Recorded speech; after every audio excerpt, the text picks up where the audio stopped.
जेव्हा सत्कारासाठी माझं नाव घेतलं होतं तेव्हा मला खूप बरं वाटलं होतं. मला वाटलं की तेव्हा माझं भाषण आहे. कार्यक्रमामध्ये बदल होऊन मला भाषण पुढे आल्याबद्दल खूप बरं वाटत होतं, परंतु नंतर कळलं की तो सत्कारासाठी कॉल होता. आज या सुवर्ण महोत्सवी काळासाठी, कार्यक्रमासाठी, सोहळ्यासाठी आयोजित असलेल्या कार्यक्रमामध्ये सहभागी झालेले प्रमुख अतिथी आपले नवीन आमदार राजनप्पा नाईक, तसेच माजी आमदार क्षितिज ठाकूर, आपले प्रमुख धर्मगुरू फादर अब्राहम गोम्स, आपले सहाय्यक धर्मगुरू फादर लिओ फर्गोस, आपले माजी प्रमुख धर्मगुरू माझे मित्र फादर एरिक अल्फान्सो, जे आपल्या धर्मप्रांताचे देखील प्रॉपर्टी इन्चार्ज आहेत, तसेच आपल्या होली क्रॉस कॉन्व्हेंटच्या सुपिरियर, स्टेजवरील मान्यवर सॅबिडायस आणि मार्शल लोपिस, माझ्यासमोर उपस्थित असलेले आपले नानबाटचे धर्मगुरू, तसेच आजूबाजूच्या पॅरिशमधले फादर्स, आपले होली क्रॉस सिस्टर्स, तसेच नानबाटच्या सुकन्या जे माहेरी आल्या आहेत त्या सिस्टर्स, तसेच आजूबाजूच्या पॅरिशमधल्या सिस्टर्स, माझ्या प्रिय नानबाटकर बंधू भगिनी आणि युवकांनो आणि सर्व कलाकारांनो, जसं इथे सांगण्यात आलं की प्रत्येक गाव परिवाराचा सांस्कृतिक कार्यक्रम आहे आणि त्यासाठी तुम्ही थांबले आहात ह्याची मला पूर्ण कल्पना आहे आणि म्हणून मी जास्त बोलणार नाही.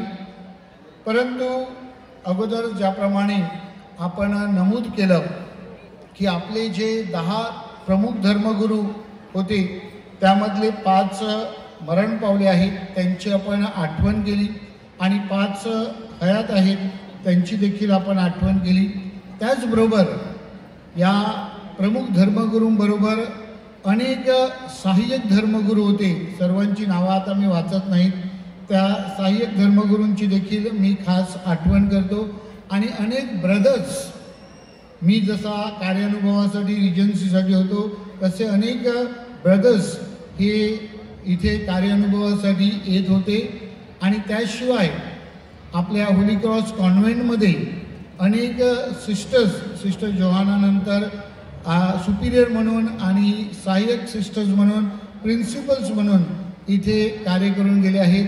त्या सर्वांची मी इथे आठवण करतो आणि या सुवर्ण महोत्सवी वर्षानिमित्त सर्वांसाठी धन्यवाद देतो आणि शुभेच्छा देतो.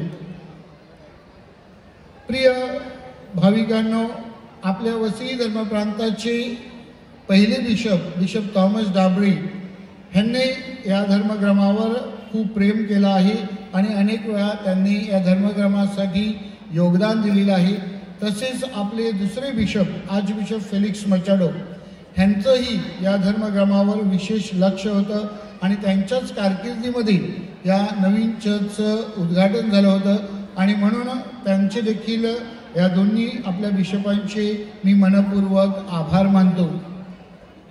इथे असताना, नानबाटला असताना फादर मायकल डिसूजा हे आमच्या चुळण्याचे पहिले धर्मगुरू, ते नेहमी आम्हाला भेटण्यासाठी येत असत आणि त्यावेळेला ते आम्हाला ह्या नानबाट धर्मक्रमाच्या सुरुवातीच्या काळातील परिस्थिती जी होती त्याविषयी नमूद करत असत. अत्यंत प्रतिकूल परिस्थितीमध्ये आपल्या नानबाटकरांनी एकत्र येऊन आणि आपली मेहनत आणि आपलं दान देऊन सुरुवातीचं चर्च उभारलं आणि त्या सुरुवातीच्या चर्चमध्ये ज्या पद्धतीने तुम्ही सहभागी होत असत आणि तुम्ही त्यामध्ये सहभाग दर्शवित असत, त्याच अनुषंगाने मग जेव्हा परिस्थिती बदलली आणि त्या चर्चची परिस्थिती आपल्याला बदलावी लागली, त्यावेळेला फादर एरिक अल्फान्सो यांच्या नेतृत्वाखाली दिमाखाने आज उभी असलेली इमारत आपल्याला दिसत आहे. फादर एरिक यांना आपण अजून जोरदार टाळ्या वाजवायला पाहिजेत आणि त्यांना धन्यवाद दिला पाहिजे. कारण त्यांनी ज्या पद्धतीने आणि ज्या सेवाभावी वृत्तीने कार्य केलेलं आहे त्याचा मी स्वतः साक्षीदार आहे. आम्ही दोघे जवळचे मित्र आणि म्हणून कोणत्या दिव्यांतून आणि कोणत्या परिस्थितीतून जावं लागलं यासाठी मी स्वतः त्यांच्याबरोबर सतत असेल आणि म्हणून त्यांचे आभार मानावे तितके थोडेच आहे असं मी म्हणेन. फादर अब्राहम यांच्या नेतृत्वाखाली आणि फादर लिओ यांच्या साहाय्याने आपण हा सुवर्ण महोत्सव वर्ष साजरा करीत आहोत. वेगवेगळे उपक्रम करत आहोत. पण आजची सायंकाळ आहे ही सायंकाळ आपल्या संस्कृतीचं जणू काही दर्शन आहे. श्रद्धा आणि संस्कृती ही खूप एकत्र जुडलेली आहे.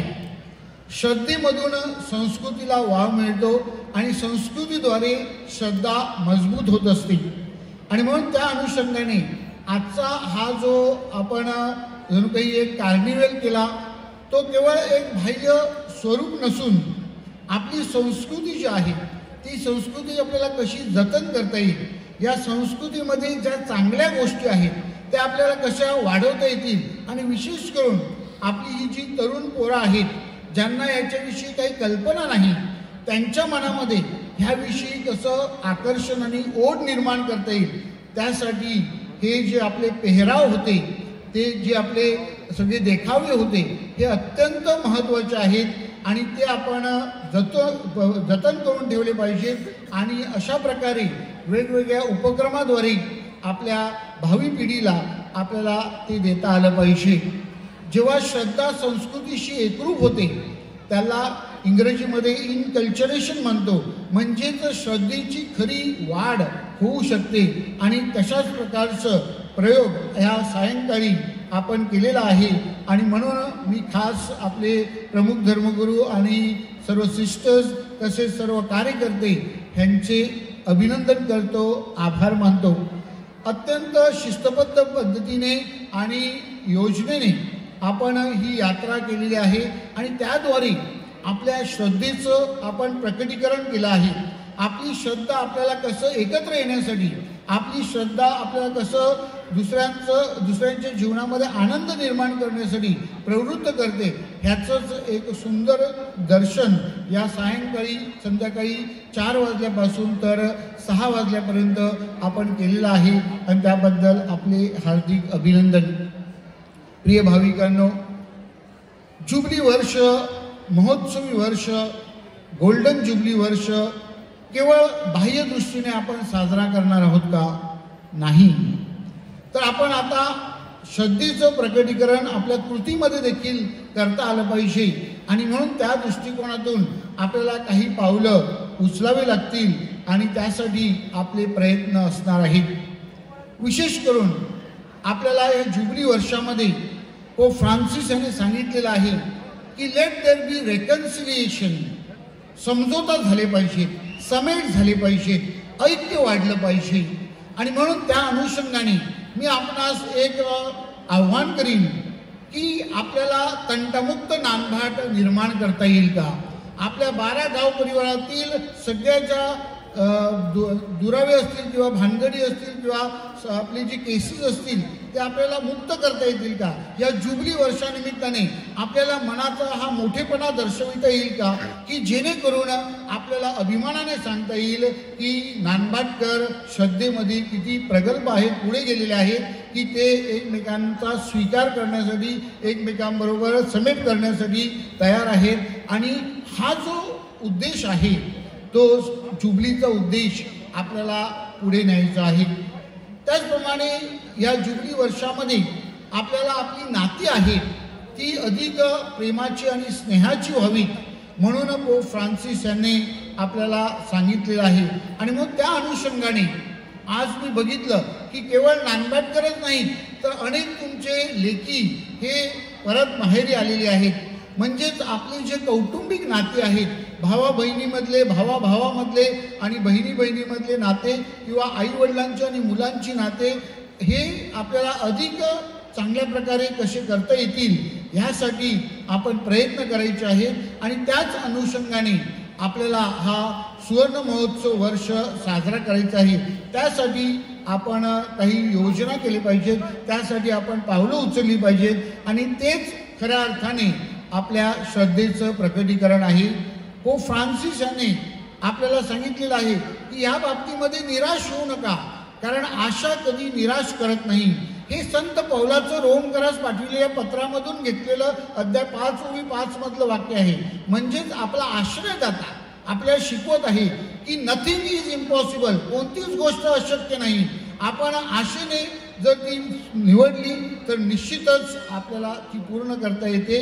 आणि म्हणून त्या अनुषंगाने आपण निराश नव्हता आशेने जीवन जगण्यासाठी आणि येणाऱ्या संकटाला सामोरे जाण्यासाठी आपण पुढे यावे अशी अपेक्षा आहे. पुन्हा एकदा या गोल्डन जुबली वर्षानिमित्ताने आपणा सर्वांस गोल्डन शुभेच्छा देतो. परमेश्वराचे 50 आशीर्वाद तुमच्यावर यावे म्हणून प्रार्थना करतो. हा सोहळा आपणास आपलं जीवन बदलणारं, आपल्या जीवनाला नवी दिशा देणारा ठरावं अशी सदिच्छा व्यक्त करतो. आणि या गोल्डन वर्षाची वाटचाल आता हिरक महोत्सव म्हणजे डायमंड जुबली 60 वर्षामध्ये हो आणि त्यानंतर ती अमृत महोत्सवामध्ये 75 वर्षामध्ये हो अशी शुभेच्छा देतो. थँक्यू. God bless you.